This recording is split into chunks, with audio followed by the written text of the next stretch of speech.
Wall Street's main indexes advanced on Friday despite another crushing session for beleaguered First Republic Bank, which a source now says is close to collapsing. The FDIC is preparing to take over the troubled lender, deciding First Republic's position has deteriorated and that there is no more time to pursue a rescue through the private sector. That's according to the Reuters source.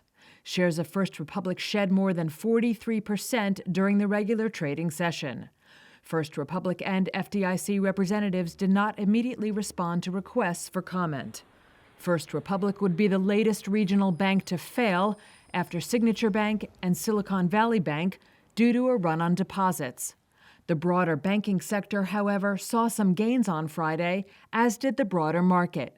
The Dow and S&P 500 each gained 0.8%, while the Nasdaq gained 0.7. Shares of ExxonMobil rose to an all-time high as the oil company reported a record first-quarter profit on rising oil and gas output, which more than compensated for lower energy prices. Chris Konstantinos is Chief Investment Strategist and Director of Investments at Riverfront Investment Group.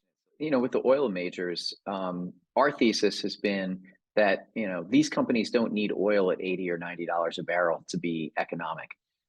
These companies are pretty diversified. They have upstream and downstream businesses. So, it's our belief that if oil can stay, in the $50 to $60 range, that the largest, highest quality players in the space will continue to make money and increasingly return that capital back to shareholders in the form of healthy dividends, which we think in this environment is a pretty attractive place for long-term investors.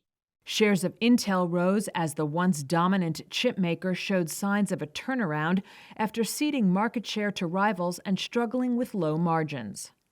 On the flip side, Amazon shares fell despite better-than-expected quarterly results as it signaled its cloud computing business growth would slow further.